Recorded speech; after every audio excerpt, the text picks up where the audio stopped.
Merhaba, ben Uğur Ceylan, serbest avukatlık yapıyorum. Finansal özgürlük eğitimi içerikli videolar üretiyorum.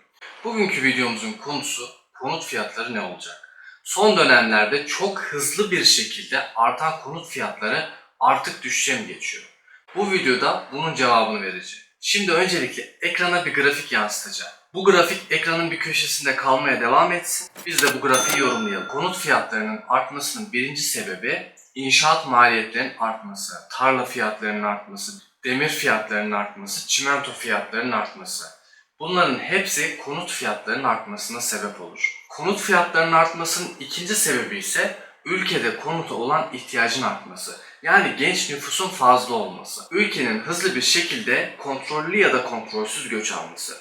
Ve ülke nüfusunun hızlı bir şekilde çoğalması. Bunun neticesinde konuta olan ihtiyacın artması. Hal böyle olunca geçmiş dönemlerde konut fiyatları hızlı bir şekilde arttı.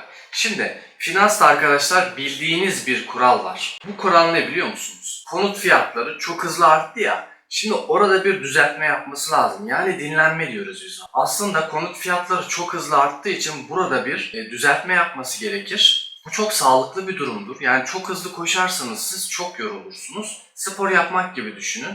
Çok hızlı koştunuz ve çok yoruldunuz. Burada bir soluklanmanız gerekir ve bir dinlenmeniz gerekir. Konut fiyatları da aynı bu şekilde bir dinlenme süreci yaşıyor. Burada aslında konut fiyatlarının geçmişte neden arttığını bir analizini yaptık. Ama şimdi neden artması gerektiğini, konut fiyatlarının neden artacağını açıklayacağım. Bundan sonra konut fiyatları ne olacak? Bu sorunun cevabını artık verelim.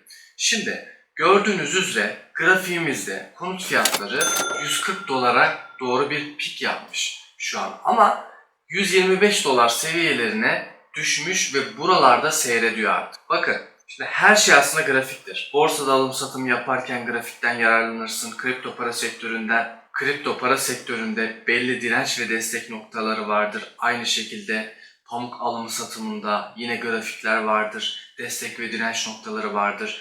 Buralarda da aynı şekilde destek ve direnç noktaları vardır. Konut fiyatlarında da. Konut fiyatları bir düşme eğilimine girdi. Yani bunu şöyle söyleyebiliriz. Konut fiyatları bir ayı sezonu yaşıyor şu an. Bu sezonda konut fiyatları Türk lirası değer kaybettiği için Türk lirası bazında düşüş göstereceğini açıkça düşünmüyorum. Ancak dolar bazlı konut fiyatları 110 dolar seviyelerine kadar geri çekilebilir. Şimdi konut fiyatlarının 110 dolar seviyelerine geri çekilmesi demek şu an 125 dolar seviyelerinde olan konut fiyatlarının %10 ile %15 arasında düşmesi demek. Tabii ki bu düşüş %10, %15 seviyelerine kadar düşmeyebilir. Bu her zaman finansta olabilen ihtimallerden birisidir. Ama olursa da bu düşüş dolar bazlı düşüştür. Şöyle söyleyeyim, böyle dönemlerde faizlerin yüksek olduğu dönemlerde konut fiyatlarında düşme beklentisi olur. Bu dönemlerde piyasada da satıcı çok olur, alıcı az olur. Bu dönemler güzel fırsatlar doğurur.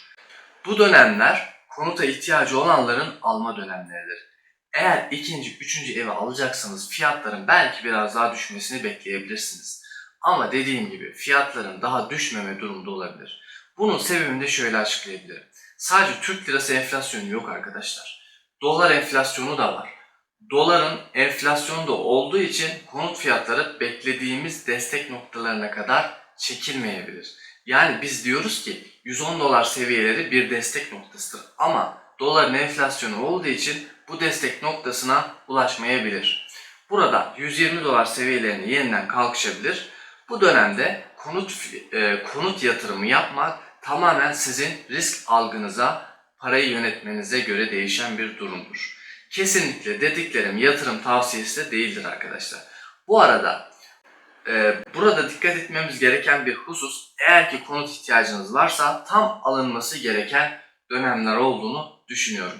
Bu dönemlerde güzel pazarlıklar yapılabilir. İlanlarda gördüğünüz bir konutu %10, %15 aşağılara alabilirsiniz. Çünkü faizler yüksek olduğu için çoğu yatırımcı ya da şirkette olan insanlar, yani şirketleri olan insanlar nakite sıkıştığında sahip olduğu evlerini ucuz fiyata satabilir. Yani arayıp sormanız gerekiyor. Benim şu kadar param var, şu kadar parayı teklif ediyorum, siz bu teklifimi kabul ediyor musunuz? Bunları öncelikle bu şekilde arayıp sormanız gerekiyor. Muhakkak sorarsanız Biraz da çaba gösterirseniz birkaç tane böyle fırsatlar yakalayıp güzel konutlar alabilirsiniz. Burada konut alımını bir fırsatı da çevirebilirsiniz. Yani nasıl olacak bu? Eğer kiracısız ev alacak paranız yoksa, piyasada dikkat ettiyseniz kiracılı evler her zaman kiracısız evlerden daha ucuz ve fiyat skalası daha geniş. Örnek veriyorum, 3 milyona aldığınız kiracılı evi kiracısız olarak 4 milyona alıyorsunuz şu piyasada. Arada ortalama 1 milyona kadar bir rakam oynuyor. Bu aslında büyük bir fırsat. Şimdi 4 milyonunuz yok. Sizin cebinizde 3 milyon lira paranız var. Siz o 3 milyon liraya kiracılı ev alarak dava sürecini bekleyerek güzel bir kar elde edebilirsiniz. Ama davalar uzun sürüyor. Kesinlikle bunu göze almanız gerekiyor. Yani ruh ve sinir hastası olmamanız gerekiyor belli noktalarda. Yaklaşık 3 sene kadar gözden çıkarmanız gerekiyor. İhtiyaç sebebiyle dava açacaksınız. Siz bu evi kiracı olduğu için aslında indirimli almış oluyorsunuz. Burada dikkat etmeniz gereken şey şu. Eğer ki evde kiracı varsa, sizin de üstünüzde eviniz varsa mahkeme sizin davanızı reddedebilir. İhtiyaç iddianızı reddedebilir. Üstünüzde ev yoksa ve ihtiyacınız varsa, gerçekten oturmak için ihtiyaç iddianız samimi ise, ayrıca kanundaki şartları da sağlıyorsanız bu yöntemi deneyebilirsiniz. Güzel fiyatlara ev alırsınız. Fırsat neredeyse biz oradayız arkadaşlar. Çünkü burada bir fırsat görüyorum. Piyasadaki her şey arz talep ilişkisidir. Kiracılı evlere talep yok. Kiracısı olan evlere talep şu piyasada da olsa az da olsa var. Herkes kiracısız ev istiyor. Bunun sebebi ya kendi oturacaktır ya da yüksek miktarda kiraya verecektir. Bu nedenle arkadaşlar, fırsatlar karşınıza çıkarsa akıl süzgecinizden geçerek, eğer mantıklıysa, aklınıza yatıyorsa bu fırsatları değerlendirebilirsiniz. Ama sonra gelmeyin. Yani kesinlikle kiracılı ev aldık, başımıza gelmedik kalmadı, işte videonuzda kiracılı ev almanın fırsatlarından bahsetmiştiniz demeyin. Bunu kesinlikle akıl süzgecinizden geçirin. Ondan sonra almaya karar verin. Bu çok önemli arkadaşlar. Mantıksız geliyorsa kesinlikle almayın. Çünkü bazı insanlar kiracıyla uğraşmayı kaldıramaz. Ona çok ciddi bir stres yapar bu durum. O yüzden siz eğer bunu kaldıramazsanız, kiracıyla uğraşacak gücünüz yoksa, dermanınız yoksa kesinlikle kiracılı eve bulaşmayın. Şimdi neden özellikle ilk konutunuzu almanız gerektiği ile alakalı bir konuya değineceğim. Fark ettiyseniz arkadaşlar, mülkiyetsizleştirme projesi yavaş yavaş damarlarımıza, kafamıza aşılanıyor. Yani sistem diyor ki sen kiracı ol, yani gidip elindeki toplu parayı bir yatırım aracına gömme. Niye gömüyorsun? Öldükten sonra zaten o para senin yakınlarına kalıyor. Sen hayattayken hayatını yaşa. Bu söylediklerim çoğu kişiye gerçekten mantıklı gelebilir. Aslında doğru gibi gözüküyor. Yani sen yaşadığın müddetçe hayatını yaşayacaksın. Öldükten sonra zaten senin paranın olması senin için bir anlam ifade etmiyor. Bu gerçekten çok mantıklı. Ama farz edelim siz bu söyleneni yaptınız. Elinize toplu parayı harcadınız, evinizi sattınız. Gittiniz 75 yaşına kadar yaşayacağınızı düşündünüz. Baktınız tüm paranızı 75 yaşına göre planladınız. Ben bu yaşta bu kadar para harcarım, bu yaşta bu kadar para harcarım diye planladınız. Ve baktınız 75 yaşında ölmediniz. 90 yaşına kadar yaşadınız. Hadi yine ölmediniz. 100 yaşına kadar yaşadınız. Şimdi o aradaki dönemde çok sefil bir hayat yaşayacaksınız. Çünkü tüm paranızı gömdünüz. Tüm paranızı harcadınız. 75 yaşına kadar planladınız. Ya ölmezsiniz. Gönül ister ki kimse ölmesin ama ölümlü dünya. Yani malı mülkü satıp harcamak çok mantıklı değil. Siz ne zaman öleceğinizi bilemediğiniz için bu duruma karşı gardınızı almak zorundasınız. Yani ne kadar yaşayacağını sen bilmiyorsun. Senin sadece ne kadar yaşayacağını Allah bilir. Tamam, öldüğünüz zaman malınız mirasçılarınıza geçer belki. Mirasçılarınız kavga ederler, ortaklığın giderilmesi davası açarlar ve sizin malınızı bölüşürler ve siz bunları göremezsiniz. Bu konuda çok haklısınız. Çok aslında kötü bir durum. Ama siz belli bir yaşa kadar plan yaparsanız o planlarınız tutmadığı müddetçe çok ciddi bir sıkıntı yaşarsınız. Yani 75 yaşından sonra 10 bin lira asgari ücretli kiralık ev bulmaya çalışırsın ve ciddi bir sefillik yaşarsın. Lütfen bu tuzaklara düşmeyin. Şimdi ben aslında bu durumu zincirin halkalarına benzetiyorum. Yani burada neyi kastediyorum biliyor musunuz? Şimdi şöyle bir hayal edin. Bir anda beklemediğiniz 2-3 milyon liralık bir kaynak elinize gelsin istemez misiniz? Aslında buna miras diyoruz. Şimdi babanızdan, annenizden size miras kaldıktan sonra siz de bu mirası çocuğunuza bırakıyorsunuz. Dolayısıyla hani anneniz babanız da refah içerisinde yaşıyor. Evi var, ev sıkıntısı yaşamıyor, geçinebiliyor. Siz de onun bıraktığı evde yaşıyorsunuz, siz de geçiniyorsunuz, ev sıkıntısı yaşamıyorsunuz.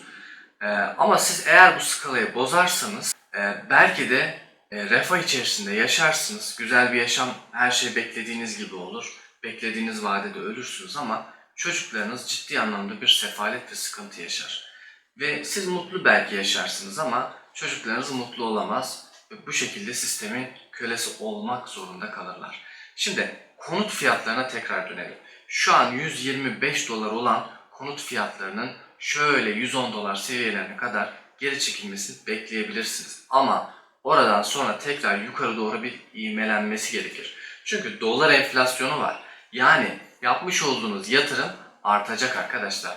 Bunun başka bir yolu yok. Üçüncü Dünya Savaşı çıkmadığı müddetçe sizin konutunuz ve olağanüstü bir şeyler olmadığı müddetçe değerlenecek ve değerlenmek zorunda. Bu iş böyledir. Başka yatırım araçları belki daha fazla değerlenecek ama konut güvenli bir yatırım aracıdır ve size çok ciddi bir refah sağlar, mutluluk sağlar. Çünkü kiracı olmak belli noktalarda çok sıkıntılıdır. Bir de sizde güvensizlik olur. Acaba ev sahibim beni çıkartır mı? Kafanızda hep bir soru işareti olur. O yüzden kiracı olmadan bir konut almak gerekir arkadaşlar. Özellikle şu Türkiye'mizde bir ev sahibi olmak gerekiyor gerçekten. Şunu diyebilirsiniz ama Jeff Bezos o kadar zengin olmasına rağmen kiralık villada oturuyor. Şimdi arkadaşlar onunla kendinizi bir tutmayın, kıyaslamayın. Neden kıyaslamayın biliyor musunuz? Çünkü Jeff Bezos o evi almak yerine o parayı çok daha iyi bir şekilde değerlendirebilecek kapasiteye sahip bir adam. Yani bu adam o eve gidip 3-4 milyon dolar vereceğine o 3-4 milyon doları yatırım yapar. Ona belki 1 milyon dolar kazandıracaksa Jeff Bezos o parayla 4-5 milyon dolar para kazanır. Yani siz o kişiyle kendinizi kıyaslamayın. Eğer ki güzel ticaretiniz varsa tabii ev almak yerine o ticaretinize yatırım yapmak daha mantıklı olabilir. Bu tamamen sizin yatırım tercihinize ve yatırım riskinize göre değişen bir durum. Konut fiyatlarında güzel fırsatlar var arkadaşlar. Bu fırsatları değerlendirebilirsiniz. Fırsatları kovalayın. Fırsatlar karşınıza her zaman çıkmaz. Eğer güzel fırsatlar çıkarsa değerlendirmek mantıklı, doğru bir hamle olabilir. Paranızı güzel yerlere bağlamazsanız paranız erir ve o evin yarısını alamazsınız. Dolayısıyla uygun fırsatları değerlendirin ve paranızı koruyun ve paranızı eritmeyin. Bir de şu konudan bahsetmek istiyorum.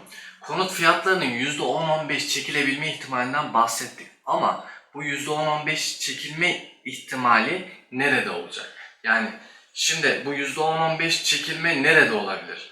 Daha çok çekilmeler lüks konutlarda olacak arkadaşlar. Yani şimdi bakıyorum bazen ilanlar karşıma çıkıyor. Alanya Kestel'de 15 milyon liraya deniz kenarında bir ev. Bu ev %10-15 çekilir dolar bazında.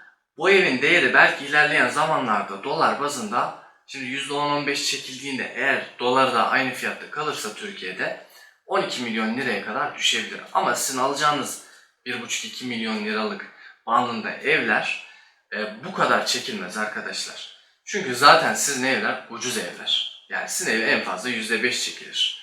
Dolayısıyla %15'i tüm konutlar için düşünmeyin. Lüks konutlar için %10-15 çekilir.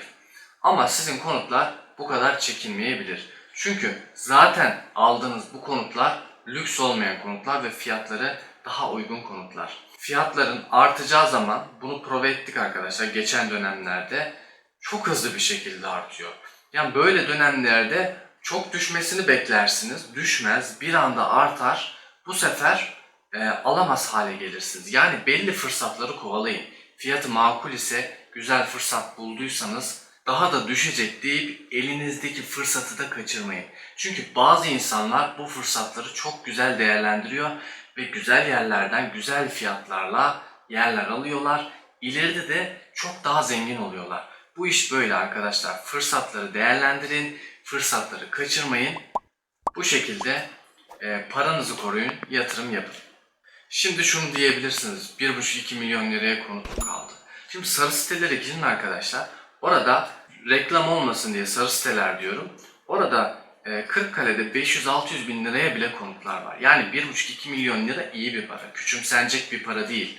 Çoğu insanın bu para hayali olan bir para. Bu benim yorumum arkadaşlar. Hiçbirisi yatırım tavsiyesi değildir. Lütfen kendi süzgecinizden geçirerek değerlendirin ve kendi kararlarınızı verin.